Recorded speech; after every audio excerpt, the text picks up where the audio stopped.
오늘은 디모데전서 강해 설교를 오늘 한 주 쉬고 대신에 추수감사주일 설교를 하도록 하겠습니다. 시편 116편 1절은 사랑의 고백으로 시작을 합니다. 1절 끝부분에 보니까 내가 그를 사랑하는도다 그랬습니다. 시인이 하나님을 깊이 사랑하는 모습을 볼 수 있는데 그 사랑하는 이유가 1절 전반절에 나타나 있습니다. 여호와께서 내 음성과 내 간구를 들으심으로 내가 깊이 그를 사랑합니다 라고 고백하고 있는 것이죠. 그러니까 자신의 기도를 하나님이 들으셨기 때문에 하나님을 사랑한다라고 말하고 있는 것입니다. 그러면 하나님의 깊은 은혜를 체험하고 나서 기도를 통하여 하나님을 만나고 나서 시인이 할 수 있는 행동은 2절 보니까 그의 귀를 내게 기울이셨으므로 내가 평생에 기도하리로다 그렇게 말씀을 합니다. 평생 하나님 앞에 기도하겠다 그렇게 말씀을 해요. 기도하는 중에 하나님을 만났기 때문에 평생 하나님께 기도하리라 말하고 있는 것입니다. 우리가 기도하지 못하는 결정적인 이유 중에 하나가 뭐냐면 하나님을 제대로 체험하지 못했거나 하나님을 만나지 못했기 때문일 확률이 높습니다. 하나님 앞에 기도해도 하나님을 체험했는지 하나님께서 나에게 기도 응답을 하시는지 그것을 제대로 만나보지 못했다면 기도하지 못할 확률이 높은 것이죠. 그러나 시인은 하나님 앞에 기도하면서 그 주님을 만났기 때문에 그 주님께 평생 기도하기로 생각을 하고 있는 겁니다. 그러면 도대체 시인이 어떤 형편, 어떤 환경에서 기도하고 있을까요? 3절 말씀 한번 보겠습니다. 3절 보시면 사망의 줄이 나를 두르고 수월의 고통이 내게 이름으로 그랬습니다. 이 수월이라는 것은 죽음 이후의 세계, 지하의 세계, 캄캄하고 어두운 세계를 말하는 것입니다. 사망의 줄이 수월의 고통이 내게 이르렀으므로 그리고 또한 환난과 슬픔을 만났을 때의 4절에 내가 여호와의 이름으로 기도하기를 그렇게 말하고 있는 겁니다. 지금 사망의 고통, 환난과 슬픔을 만났을 때 하나님 앞에 기도하고 있는 것이죠. 이 환난과 슬픔의 구체적인 내용이 무엇인지는 정확하게 알 수가 없습니다. 그가 명예를 잃어버렸는지 아니면 건강의 문제 때문에 고통받고 있는지 정확하게 알 수는 없습니다만 그러나 분명한 것은 그가 죽음 가운데 임박했다라는 것은 분명한 사실입니다. 사망과 죽음이 그 앞에 바로 놓여져 있는 것이죠. 그 정도로 지금 고통스러운 거예요. 우리 성도들하고 대화를 하거나 신방을 가서 이렇게 대화를 하다 보면 참 안타까운 경우들을 많이 만납니다. 여러분들이 이런저런 기도 제목을 내시는데 또 어떤 분들은 경제적인 문제 때문에 또 건강의 문제 때문에 또 자녀의 문제 때문에 또 신앙의 문제 때문에 뭐 이런저런 기도 제목들을 많이 말씀을 하시는데 참 그게 가슴이 터져나갈 만큼 안타까울 때가 많습니다. 그래서 함께 웃기도 하고 울기도 하고 그러면서 이제 같이 기도를 하고 돌아오지만 참 그들의 모든 문제 때문에 너무 힘들어하는 모습이 안타까울 때가 한두 번이 아닙니다.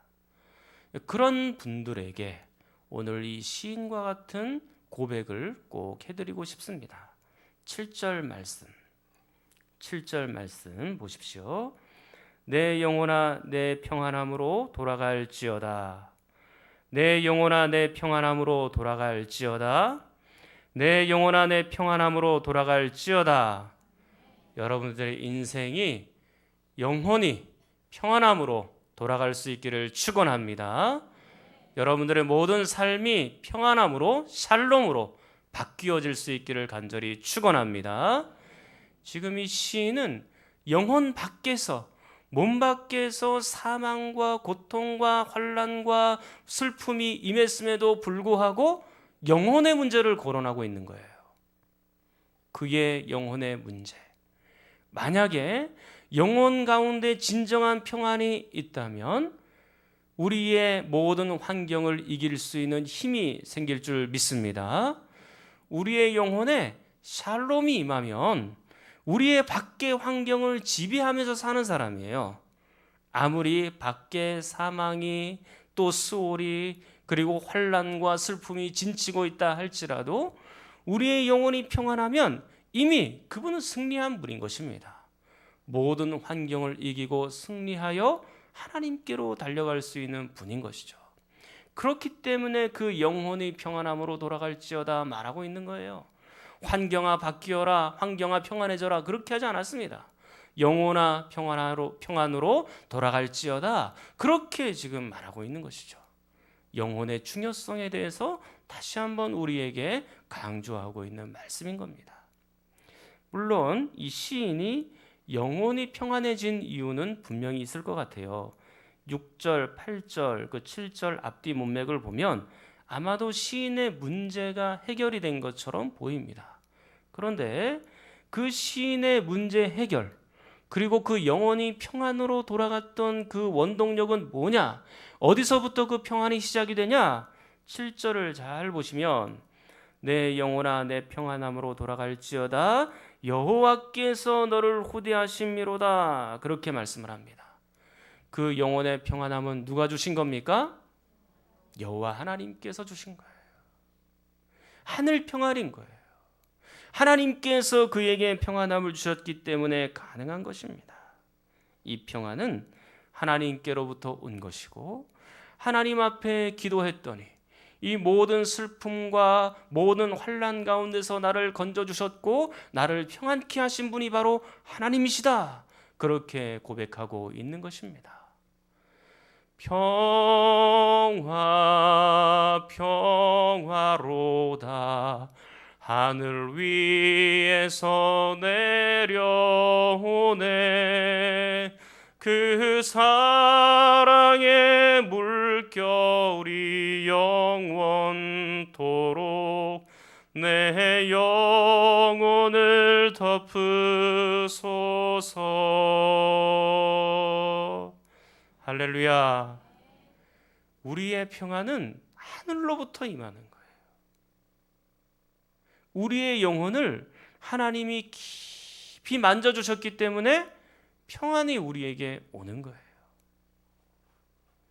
이렇게 하늘의 은혜를 맛본 사람은 내 무너진 환경이 있다 할지라도 평화를 누리며 사는 겁니다. 여전히 사망과 같은 음침한 골짜기를 지나가고 그리고 여전히 환난이 있고 여전히 슬픔이 있으나 그 내 영혼에 있는 평안만큼은 절대로 빼앗길 수 없는 것입니다. 하나님이 내 영혼에 평안을 주셨고 하늘로부터 내려오는 평안이 있기 때문에 모든 환경을 이기면서 그렇게 살아가는 분이시죠. 그렇기 때문에 시인은 이렇게 고백을 합니다. 12절 말씀입니다. 12절 말씀, 자, 여러분이 한번 읽겠습니다. 12절 시작.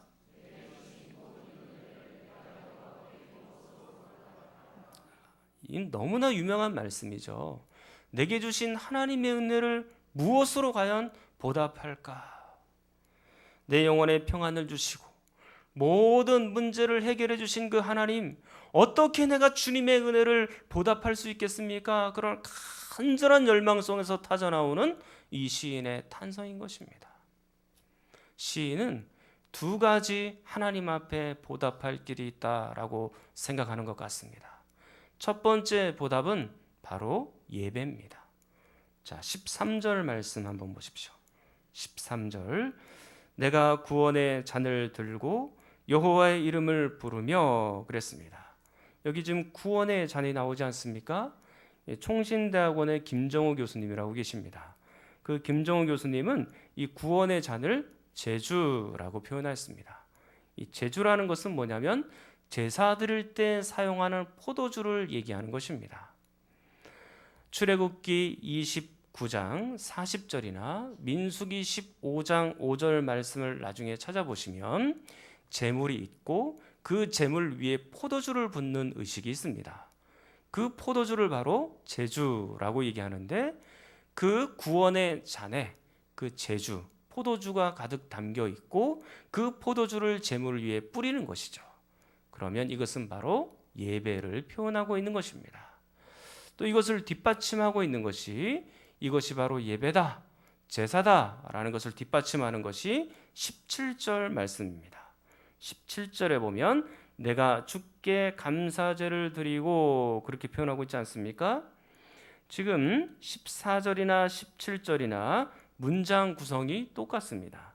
14절에도 여호와의 내가 구원의 잔을 들고 여호와의 이름을 부르며 그랬고 17절에도 내가 주께 감사제를 드리고 여호와의 이름을 부르겠습니다 라고 표현합니다. 여기서 감사제는 무엇이냐면 감사의 제사를 말하는 것이죠. 그러니까 13절과 17절이 서로 문장 구성이 같아요. 그러니까 앞에 있는 단어만 구원의 잔, 감사제 이렇게 바꾸어서 쓸 뿐이지 이것은 하나님 앞에 드리는 예배입니다. 그것도 어떤 예배입니까?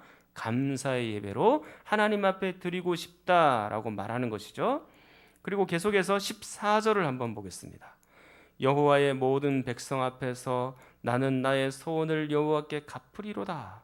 그리고 18절 내가 여호와께 서원한 것을 그의 모든 백성이 보는 앞에서 내가 지키리로다 그랬습니다. 그러니까 13절과 14절 그리고 17절과 18절 서로 어떻습니까? 거의 문장이 비슷하지 않습니까? 그러니까 지금 이 구원의 잔은 곧 예배, 감사의 예배라고 말할 수가 있는 것입니다. 그런데 14절과 18절을 가만히 보시면 내가 여호와께 소원한 것을 감사의 예배를 드리기로 소원을 한 거예요. 근데 그 소원한 것을 그의 모든 백성이 보는 앞에서 그리고 여호와께 갚겠다, 지키겠다 그렇게 말씀하고 있습니다. 그냥 감사하면 혼자 예배 드리면 되고 제사장에게 제물 가져가서 예배 드리면 되지 뭘 그렇게 모든 백성 앞에서 예배를 드리겠다라고 이야기를 하고 있는지 그 이유를 두 가지로 유추해 볼 수 있습니다. 첫 번째는요, 공식적인 예배 드리기를 원하는 겁니다. 사람들이 말이나 마음에서부터 나오는 그 예배뿐만 아니라 진심으로 모든 백성들이 다 보는 앞에서 자신의 마음과 그리고 자신의 말과 자신의 삶으로 하나님 앞에 공식적으로 예배드리고 싶어하고 있는 것이죠. 그리고 두 번째 이유는 무엇이냐면 많은 백성들 앞에서 하나님을 자랑하고 싶은 겁니다. 하나님이 나의 인생을 이렇게 구원해 주셨습니다. 하나님이 나의 인생을 이렇게 여기까지 인도해 주셨습니다. 내가 하나님 앞에 기도했더니 사망에서 건져주셨고 환난과 슬픔에서 건져주셨습니다. 그렇게 모든 사람들 앞에서 자랑하고 있는 것이죠. 저희들도 자랑하는 것이 있습니다. 저희들도 그리스도를 자랑하고 하나님을 자랑합니다. 오늘 이 13절의 구원의 잔은요, 마태복음 26장과 연결이 되는 말씀이기도 합니다. 예수님께서 십자가에서 달려서 돌아가시기 전날 밤 제자들을 다 모으셨습니다. 그리고 그들과 함께 마지막 만찬 저녁 식사를 하셨죠. 그때 제자들과 함께 구원의 잔을 높이 들면서 이렇게 말씀을 하셨습니다. 너희가 다 이것을 마시라. 이것은 죄사함을 얻게 하려고 많은 사람을 위하여 흘리는 바 나의 피 곧 언약의 피니라. 그렇게 말씀을 하는 겁니다. 그 속에 담겨 있는 것은 포도주이지만 예수 그리스도의 보혈의 피를 상징하고 있는 것이었습니다. 바로 보혈의 잔, 그리고 구원의 잔을 우리에게 말해놓고 있는 것이죠. 그래서 누구든지 이 보혈의 잔, 구원의 잔을 마시는 사람마다 하나님 앞에서 제대로 설 것을 말해놓고 있는 것입니다. 과거 우리의 영혼은 오늘 이 시인보다 더 심한 상황 가운데 빠져 있었습니다. 이 시인은 그저 외부적인 환경 속에서만 목숨을 찾는 것 뿐이었어요. 그러나 우리는 지금 영혼이, 과거에 우리의 영혼이 굉장히 불편할 뿐만 아니라 안전하지 못한 그런 시절을 보내왔던 것입니다. 우리의 영혼은 죽음 가운데 있었고, 그리고 침침한 어둠 밑바닥에 있었고, 환난과 슬픔이 끊임없이 밀려오는 그런 존재였습니다.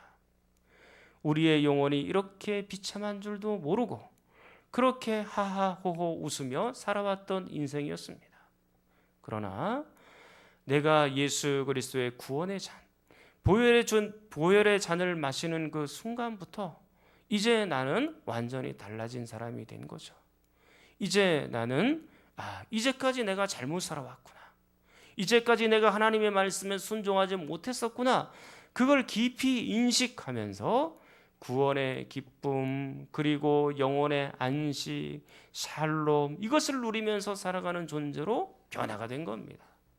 그러므로 우리의 영혼의 진정한 안식이 있는데 어찌 하나님을 자랑하지 않을 수가 있고 어찌 예수 그리스도를 증거하지 않을 수가 있겠습니까? 그 구원의 하나님을 기뻐하면서 그 예수 그리스도의 은혜를 감사하면서 그 예수님을 힘있게 자랑하는 사람이 된 것이죠. 오늘 시인도 그런 마음 아니겠습니까? 모든 회중 앞에서 하나님이 나를 구원해 주신 것을 감사하며 찬양하고 높여드리기를 원하고 자랑하기를 원하는 것입니다. 사랑하는 성도 여러분, 오늘 시인이 여호와께서 내게 주신 은혜를 무엇으로 보답할꼬? 가장 먼저 그가 했던 보답은 감사제로 소원한 것을 꼭 갚겠다라는 것이었고, 바로 하나님 앞에 예배를 드리겠다라는 것이었습니다. 저는 여러분이 평생 찬송, 평생 기도, 평생 감사, 평생 예배 드릴 수 있기를 간절히 축원합니다. 1년 내 하루 동안만 감사하는 것이 아니고 우리 1년 전체가 평생이 하나님 앞에 감사 예배로 드려야 되는 것입니다. 그리고 여호와께 내게 주신 은혜를 무엇으로 보답할까? 두 번째 보답이 나옵니다. 16절 말씀. 자, 16절 한번 여러분이 읽겠습니다. 시작.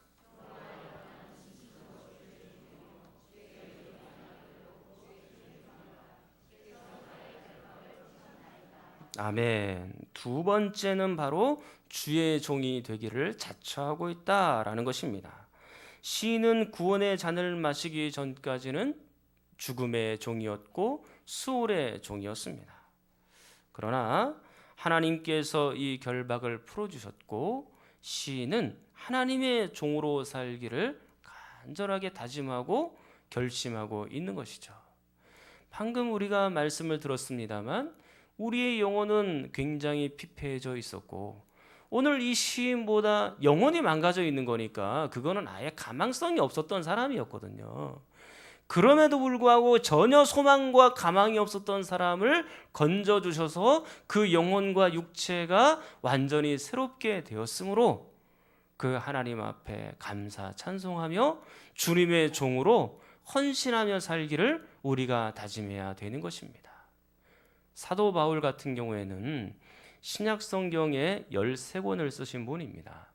그분이 인사말을 앞에 쓸 때마다 많은 부분 이렇게 기록을 했습니다. 예수 그리스도의 종 된 나 바울은 그랬습니다.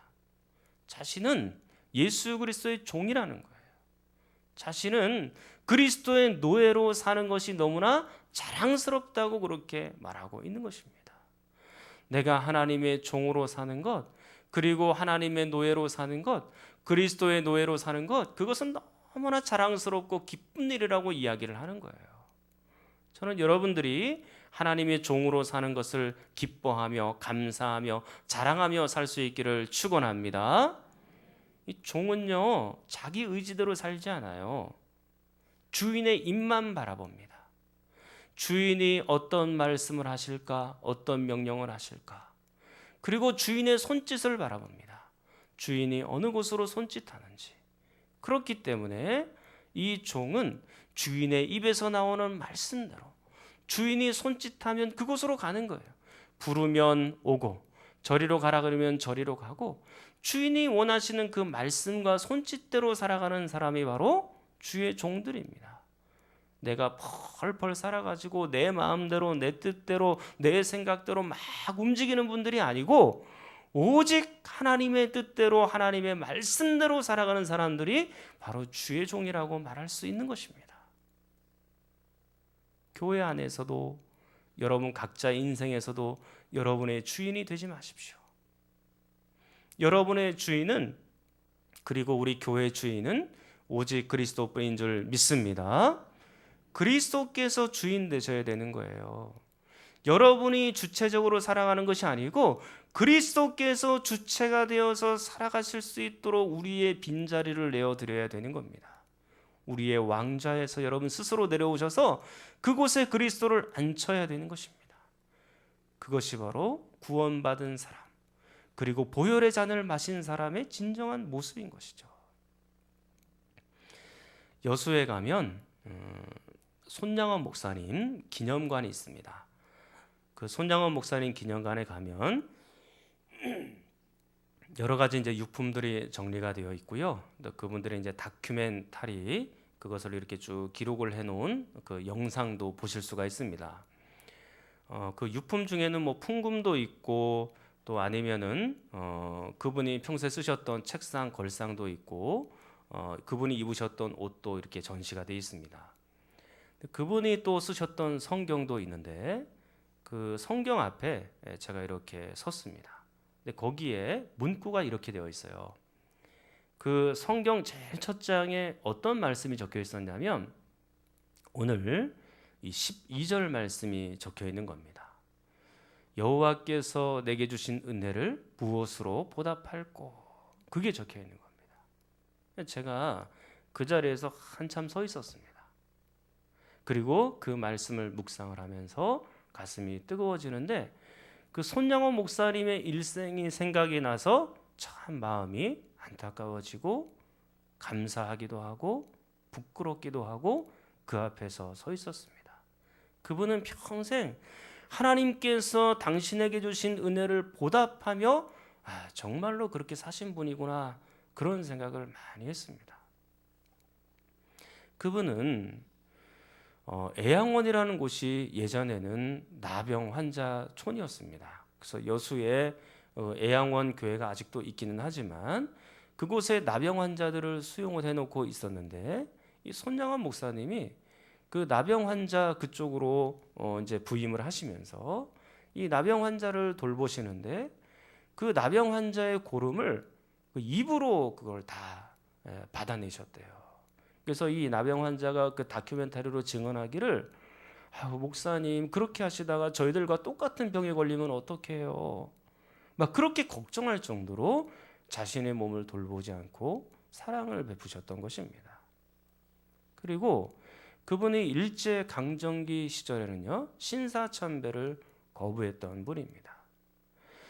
여러분, 신사참배라는 것이 일제 강점기 시대 때 일제 황제에게 어떤 우상을 세워놓고 절하라는 거 아닙니까? 부끄럽게도 우리 총회에서는 예전에 이 일제 신사참배 할 수 있도록 가결을 한번 한 적이 있습니다. 굉장히 부끄러운 역사죠. 우리가 그것을 요즘에도 많이 회개를 하고 있는데, 그런데 이 손양원 목사님 같은 분은 끝까지 그것을 거절한 거예요. 거절하면 뻔하지요. 옥고를 치를 수밖에 없고 고문과 고통을 받을 수밖에 없는 겁니다. 그 사랑하고 온유하고 부드러운 목사님께서 신앙에 있어서는 굉장히 단호했던 겁니다. 절대 변하지 않고 하나님만을 섬겼던 것이죠. 여수 순천 사건 때는 자신의 2명의 아들을 잃어버렸습니다. 그 2명의 아들을 죽인 그 사람을 자신의 양 아들로 받아들이고 자신의 호적에 입적을 시켰는데 그분의 이름이 안재선 씨입니다. 그 안재선 씨의 아들이 또 지금은 목사님이 되어 있어요. 그 사랑의 열매가 있는 것이죠. 뿐만 아니라 이제 일제 강점기가 지나가고 나서 1950년 6월 25일 한국 전쟁이 발발했습니다. 한국 전쟁이 발발한 지 몇 달 지나지 않은 그 시점에서 그 공산군들이 이제 내려왔게 되었을 때에 이 목사님이 이 공산당에게 전도를 하기 시작했고, 결국에는 이 목사님은 총살을 당했습니다. 얼굴 쪽에 이 총상을 맞고 이 형체도 제대로 알아볼 수 없을 정도로 그렇게 돌아가신 것 같아요. 그때 연세가 48세입니다. 거기에 가면 삼부자 묘가 있어요. 손양원 목사님 묘가 있고 그 아들 2명이 순교한 묘가 3명이 나란히 그렇게 누워 있습니다. 그 상여를 나가는 장면, 그리고 장례식 장면을 사진으로 찍어가지고 이렇게 보여줬는데, 그거를 보는 순간 참 마음이 애달기도 하고 감사하기도 하고, 우리 신앙의 선배는 정말로 이렇게 살았구나, 부끄럽기도 하고, 하나님께서 나에게 주신 은혜를 내가 어떻게 보답하며 살 수 있을까, 정말로 그 말씀대로 실천하면서 그렇게 사셨던 목사님이구나. 자신의 결심을 성경 첫 장에 그렇게 기록을 해 놓았으니까 참 가슴이 이렇게 떨리더라고요. 마음이 이렇게 아프기도 하고. 사랑하는 성도 여러분, 여러분들은 여호와께서 주신 은혜를 무엇으로 보답하시겠습니까? 우리가 아무리 힘들다 해도 우리의 선배들만큼 힘들겠습니까? 우리의 선배들은 헐벗고 굶주리고 생명의 위협 앞에서도 자신의 신앙을 절대로 꺾지 않고 오히려 감사하고 내게 주신 하나님의 은혜를 어떻게 하면 잘 갚을 수 있을지 그걸 고민하면서 살았던 분이세요. 그런데 우리의 모습을 잘 보십시오. 조금만 어려움이 와도 불평하고 조금만 힘든 일이 있어도 원망하고, 하나님 나에게 왜 이렇게 힘들게 하십니까? 그렇게 하나님께 대하여 저항했던 우리의 모습 아닙니까? 우리가 힘들다 해도 여러분 안에는 이미 구원의 안식이 있고 영혼의 평안이 있고 샬롬이 있는 분들입니다. 그러면 이미 우리가 이 환경들을 이길 수 있는 여건은 조성이 된 거예요. 그러므로 여러분들은 그 영혼 안에 있는 그 평안으로 모든 환경들을 이기며 살 수 있기를 간절히 축원합니다. 여호와께서 내게 주신 은혜를 무엇으로 보답할꼬? 시인은 하나님 앞에 평생 감사하기로 다짐했습니다. 그리고 하나님의 종으로서 하나님께서 원하시는 방식대로 살기를 원했습니다. 우리가 만딥이 있어도 다 하나님의 은혜를 찬송하지 못하고 하늘을 두루마리 삼고 바다를 먹물 삼아도 그 하나님의 은혜를 다 기록조차도 못하고, 내가 우리의 몸이 아침부터 새벽부터 밤늦게까지 정말로 뼈가 부서지도록 뛰어도 그 하나님의 은혜를 다 못 갚지만, 그래도 우리의 눈물로써 우리의 이 땀방울로써 그리스도의 발을 씻으며 그렇게 주님의 종으로 헌신하며 살 수 있기를 간절히 축원합니다. 우리 통성으로 함께 기도하겠습니다. 하나님 아버지, 우리의 결박된 영혼을 풀어주시고 죽음에서 건져주시니 감사합니다. 예수 그리스도의 보혈의 잔 구원의 잔을 높이 들고 그 하나님께 감사하며 예배하며 살게 하여 주시옵소서. 평생 그리스도의 종으로서 주인의 말씀대로 살아가는 인생 되게 하여 주시옵소서. 주님의 은혜를 배은망덕하지 않고 꼭 보답하며 살아가는 인생 되게 하여 주시옵소서.